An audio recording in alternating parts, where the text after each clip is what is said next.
your neighbor. God is in your neighborhood. When God is blessing your neighbor, it means God is in the neighborhood. Hold that person and shake him. Say, God is in the neighborhood.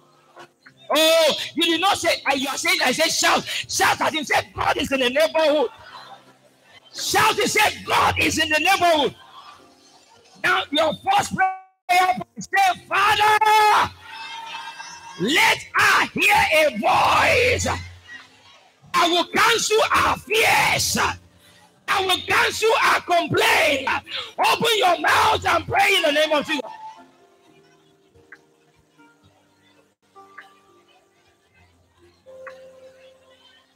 Send a word.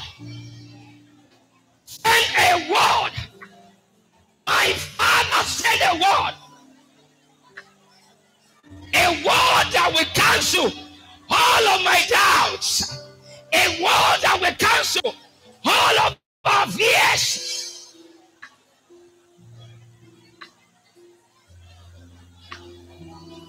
Send a word, oh God. Send a word, oh God. Send a word, oh God. What I need is a word. Leave that person and ask for a word. All I need is a word. All I need is a word. All I need is a word this morning. All I need is a word. One word, one word, one word. One word. All I need is a word. All I need is a word. Thank you, Father. In Jesus' mighty name we pray. Be seated. At the end of the message, I'm going to ask us to pray the remaining 4 prayer points. But I need to let you know, the choir told us that there is blessing in the presence of God. I'd like you to know that many of us come to church for different reasons. So I have no offense against those who come to church to pay. I have no offense against those who come to church for social gathering. But some of us, do you know that I would like, if it's giving me a feedback, probably you put off the stage feedback so I can be free to talk. Do you know that God does not want people, beautiful faces, to come to church on Sunday?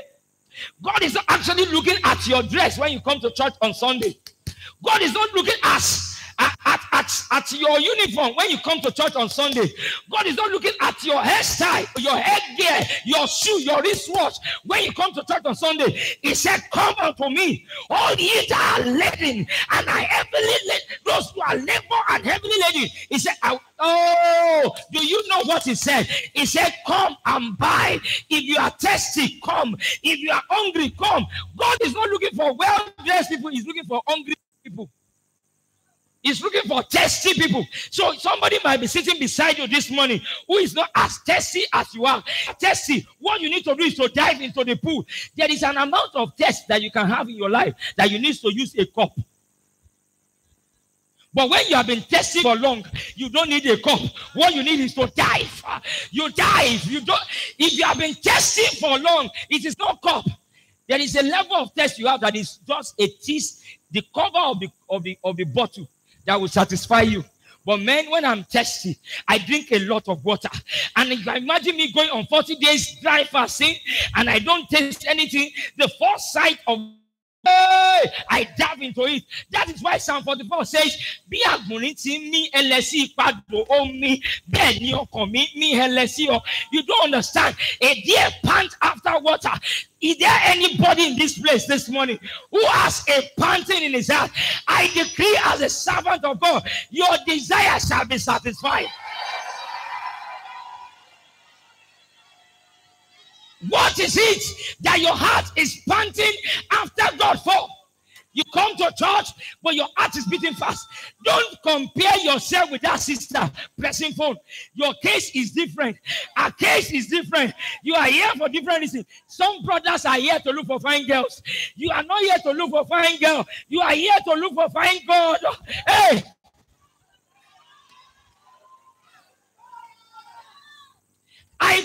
How many people am I talking to that have a desire?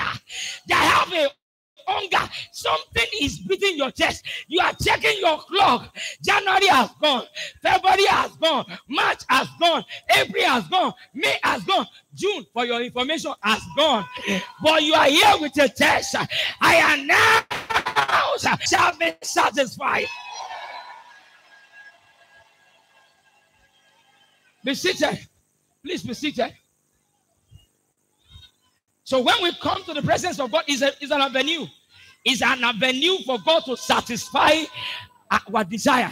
One of the things that we have that is common to every one of us is that we have worries, we have concern, we have fears, we have doubts. Every one of us has it.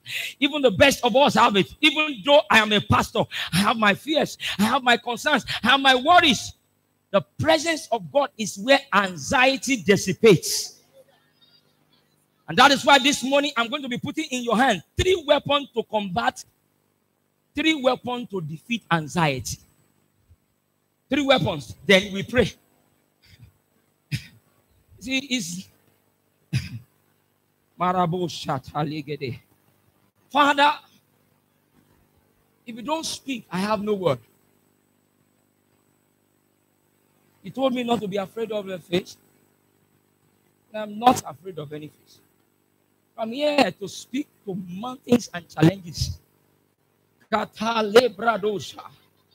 here to address closed doors. This morning I see fresh unction that cannot be resisted.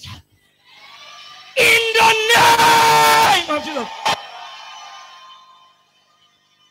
Philippians chapter 4 and verse 5. Give me in King James. He said, King James, Philippians, read a bit fast. Philippians chapter 4 and from verse 5. Verse 4, let's take it back to verse 4. He says, Philippians, not Ezekiel, Philippians chapter 4. Give me verse 4. Philippians chapter 4. He said, rejoice in the Lord always. Thank God we have it in our head a little bit. Rejoice in the Lord always. Again, I say rejoice. Can I announce to you? Because he told me to announce to you. Do you know, it is not a crime for you to walk into Rejoice Arena with sorrow.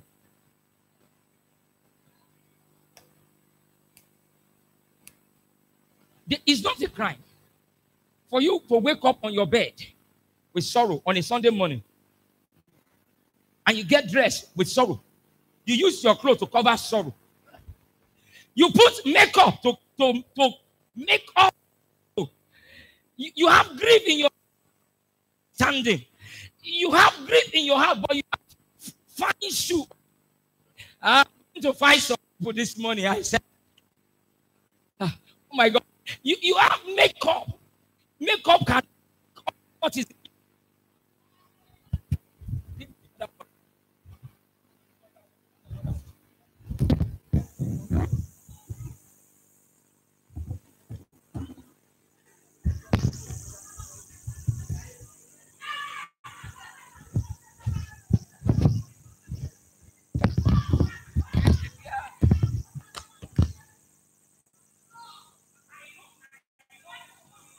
I know I'm not talking to everybody this morning, but I have 1, 2, 3, 4, 5 people to talk to.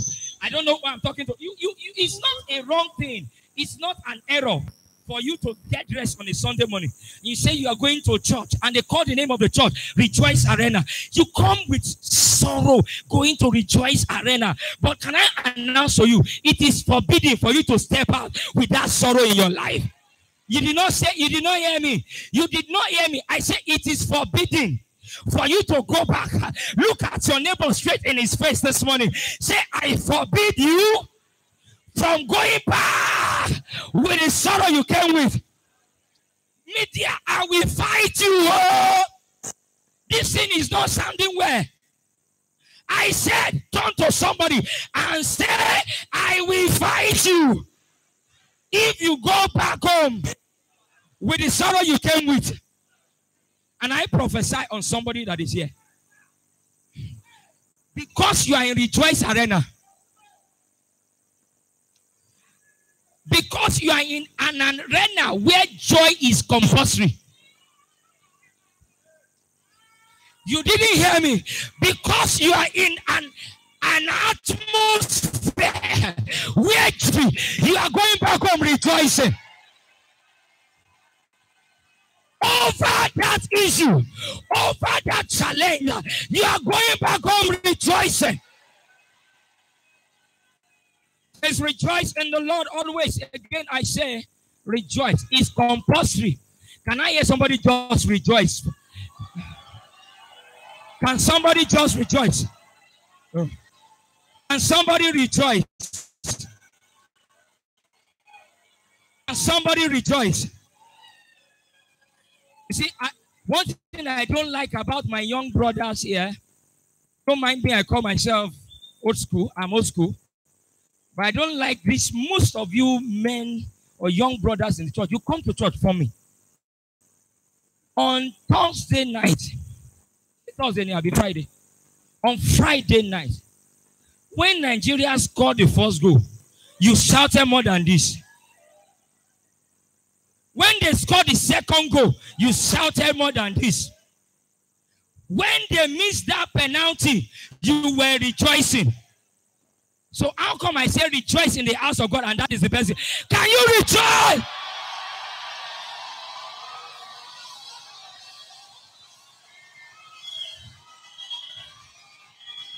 Hallelujah! Hallelujah! Hallelujah! Hear this.